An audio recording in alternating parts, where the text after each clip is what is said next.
I maintain two Foundry installations. One of them is my Foundry installation for playing with everybody online.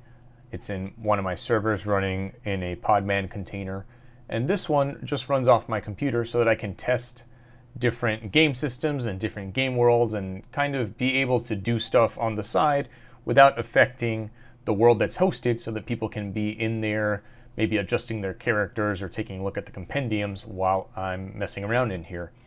Additionally, I have the Cosmere TTRPG on Foundry, and they have not yet converted up to version 13. So by having an install on my computer, I can take a look at version 13, which is necessary for the latest D&D, Pathfinder, and Starfinder, and even Tales of the Valiant, shown here as Black Flag role-playing. And so this allows me to check out the latest features while I'm waiting for Cosmere TTRPG to catch up. What I wanted to do here is kind of take a look at the three big D20 systems, at least in my mind. That would be Dungeons & Dragons, Pathfinder, and Tales of the Valiant, and compare their offerings available on Foundry. So I wanted to start off with Dungeons & Dragons. They've been on here for quite some time. Back in the 2014 release, D&D was unofficially supported and only had the SRD content. That's the open source, essentially, version of D&D. For most of these systems, the SRD or SRD equivalent gives you all of the classes, but maybe only one subclass per each one, and may or may not give you all of the species or ancestries, what used to be called races in older D&D. So I want to show you what they have. If we come over here, now on the new marketplace for Foundry, they don't yet have good support for the first-party Dungeons & Dragons stuff. They do have lots of third-party stuff on there, like stuff from the Dungeon Dudes or MCDM, the guy who created Drawsteel. They've got some stuff in the marketplace, but to get the D&D stuff, you have to come straight here in the less nice area of Foundry, not quite a store. I'm not sure if this means they don't take a cut, and maybe that's why the D&D stuff's not in the store. I'm not entirely sure. Now, for D&D, you've got your game system. This is essentially the SRD. You see it's made by Atropos. That's one of the developers of Foundry, maybe the main developer, I don't remember. But this will give you the SRD. That's equivalent to, if I come back over here, that's equivalent to this right here, the game system. Right now I'm in the game system section of Foundry. So if I go back over here, there's not much available for D&D right now, first party. There is the Monster Manual, Player's Handbook, and Dungeon Master's Guide, essentially the three books that you need to play the game. And then Tasha's, which is from D&D 2014. I don't remember if this Fandelver has been updated for the 2024. Tomb of Annihilation, I don't remember if this was the thing that was recently converted over from Pathfinder, but that's basically it. And then Heroes of the Borderlands was not originally here when I started writing the concept of this video. This is their latest beginner box. If I click on this here, you see it's the starter set, and it provides the starter set stuff for Foundry. I think that's really cool. I think it's nice that they're starting to add more first-party content, but it's still not very much, actually. And I think that's because Wizards of the Coast has their own VTT, right? They have D&D Beyond with their maps and encounter builder and so on, and they would like you to pay them a subscription fee. They don't want to be necessarily easily available on these other VTTs. However, conversely, they do want to be able to make some money off of you if you're a diehard Foundry or Shard or Alchemy user. So they are at least providing the books And that's what's necessary if you want to be able to play the game with all the rules. And I'll show you what that means by going into a test world here in D&D. We'll go to this one here. So in here I have the monster manual. That's all I own from the official D&D. I don't own the player's guide or the Dungeon Master's Guide. I already have those on D&D Beyond and as physical books, and because right now I'm mostly playing either Cosmere or Tales of the Valiant on Foundry, I haven't seen a need to buy the player's guide yet. So what that means is if we come over here for the monster manual, we do have the entries themselves equivalent to what is in the physical book, and also it means that I can let me see here. Okay, it also means that if I go here to actors, here's all the bad guys. If I click on them, I've got a fully filled out essentially character sheet for the monster. We've got their picture, official picture from the book. We've got all the information we need, all their attacks, everything's built in. If you did not have the monster manual, you wouldn't have this. You would, let me see, if I were, it would, so let's see, in the monster manual, this was under aberrations. We don't even have the flump available to us. Let's see something. So here's the monster manual version of the aboleth. And then here's the SRD version of the aboleth. So completely different pictures. This stuff is there, of course, because it makes sense. It's part of the SRD, so you've got that stuff available to you. But look at that picture versus that picture, right? So without the books, you've just got a few options available, and you don't have the actual pictures. So the other thing I want to show really quickly while I'm in here is what it would look like to create somebody. So if I were to create an actor, and we'll call them video demo, if I spell that correctly, demo. So essentially, when I go to add species, we've got the SRD 5.1, which is the 2014 rules, and we've got the 5.2, which is the 2024 rules. So if I click on that, so we've got the Dragonborn, the Dwarves, the Drow, Goliath, the Halfling. I know we're missing something. I don't remember quite what we're missing here. But let's say I go ahead and go with Dwarf. See, this is free rules content, right? So, but if I were to pick the dwarf,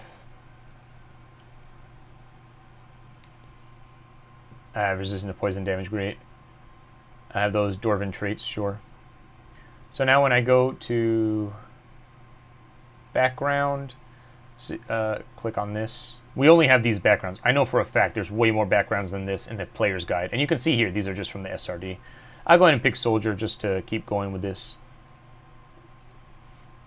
That does those things, which I think I was supposed to have set my numbers first if I wanted those modifiers to work correctly, but that's okay. I'm just showing an example. If I come over to features and add a class, so now you see, so these are all the classes, but if I were to click on, let's go with Bard, we'll do that. We'll do those things, sure. And again, I'm just picking whatever because this is just a demo.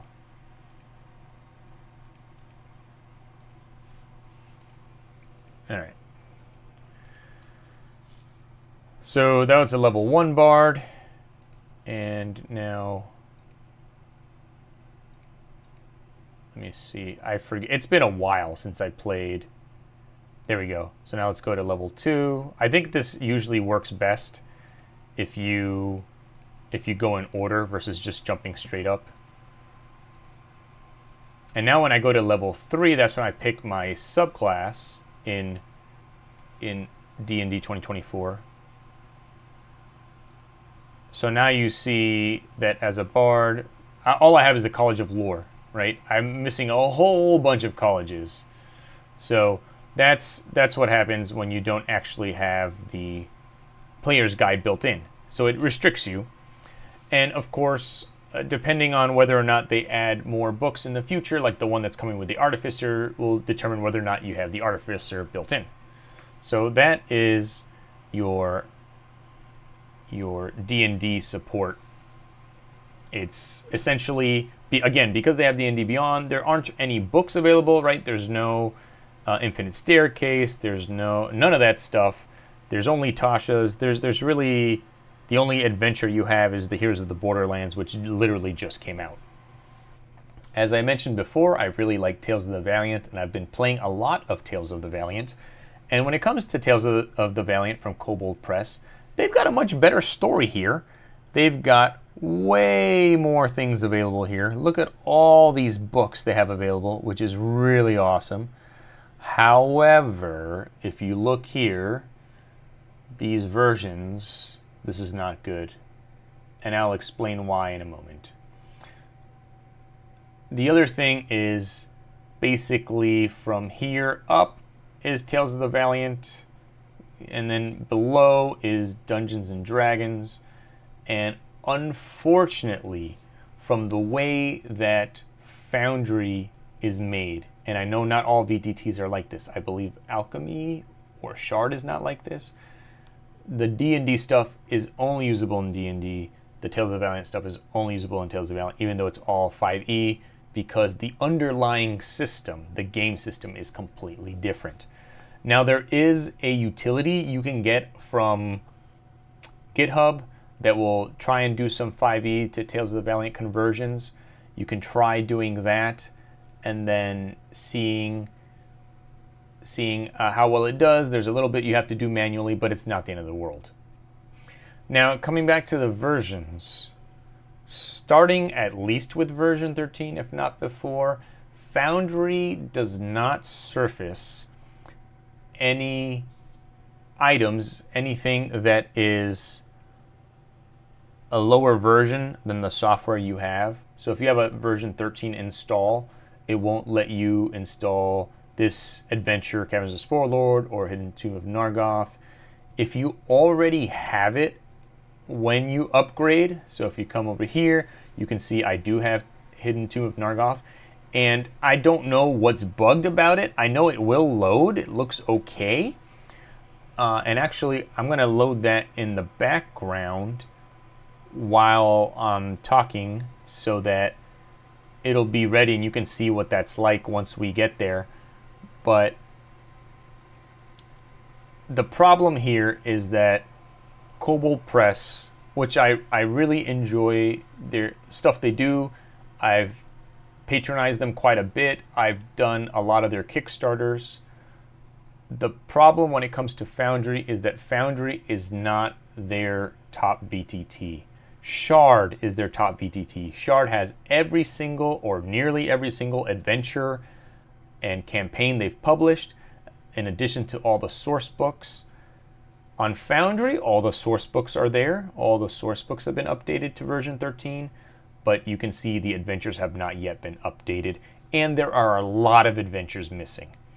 I don't know, in terms of what they offer, I don't know if that's because they don't have a lot of players that play on Foundry. I don't know if that's a chicken and egg thing because anyone who looks will see that there's not as many adventures, or if they get some kind of a deal with Shard. I don't know what's going on there. I just know that they don't have as many things on Foundry.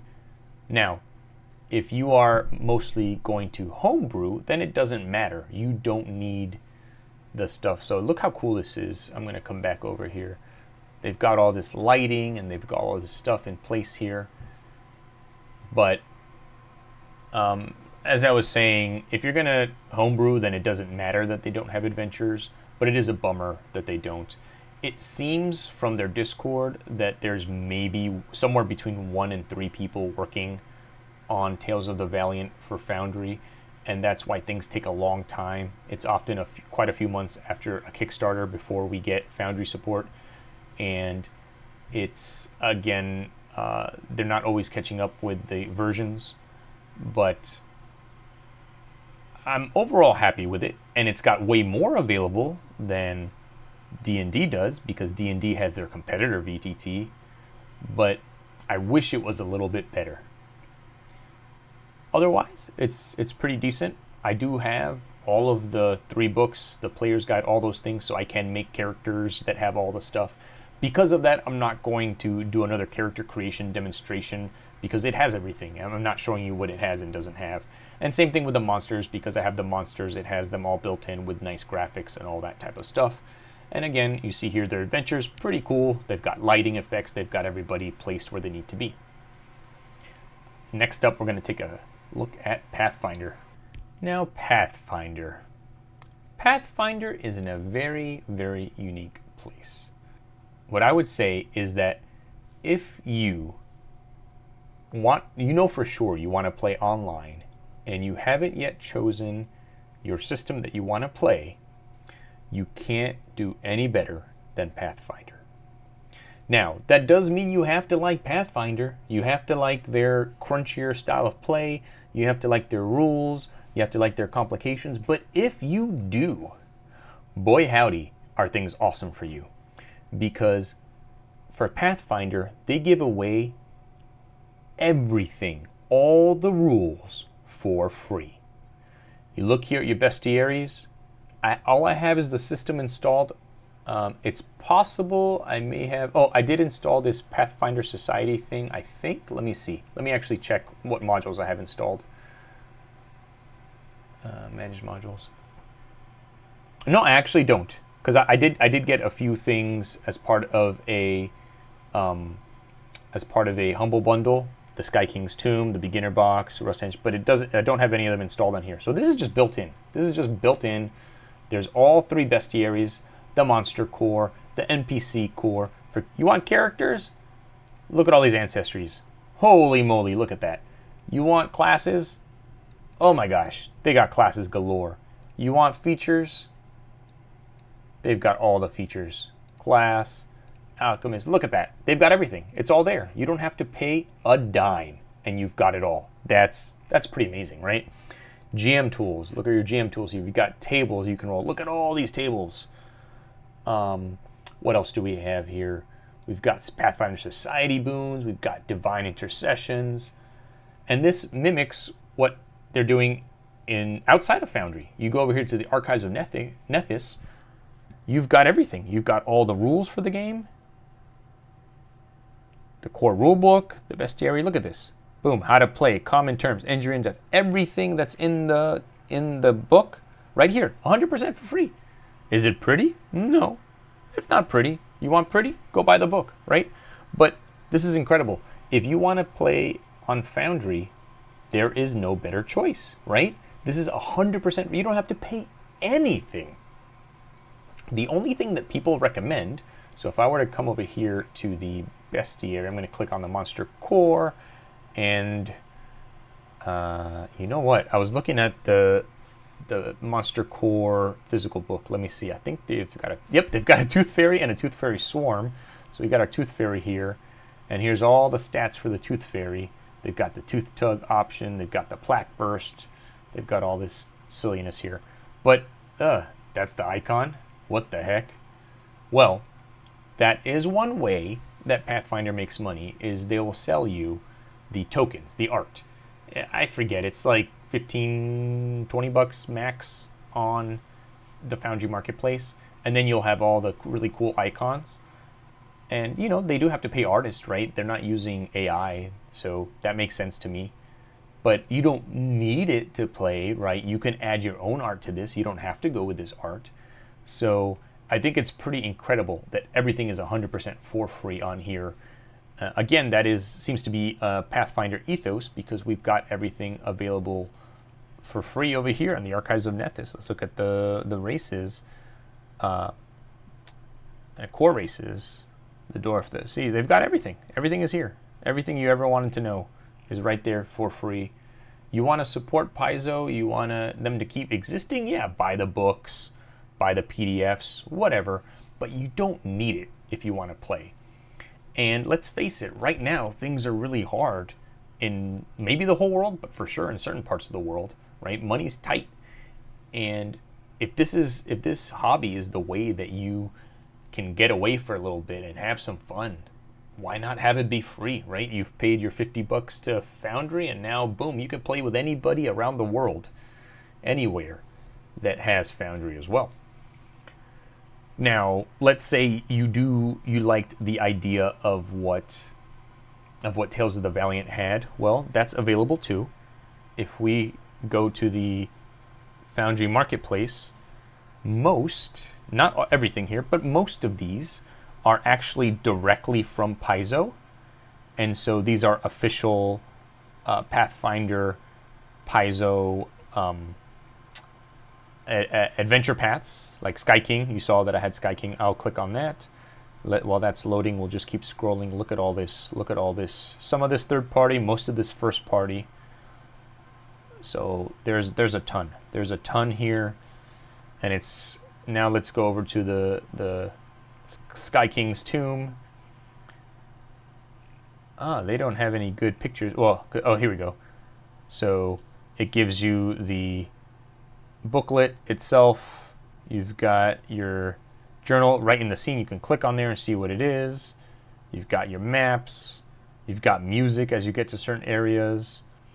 So it's pretty awesome, right? It's the same as what Tales of the Valiant has, except that it's already updated for version 13.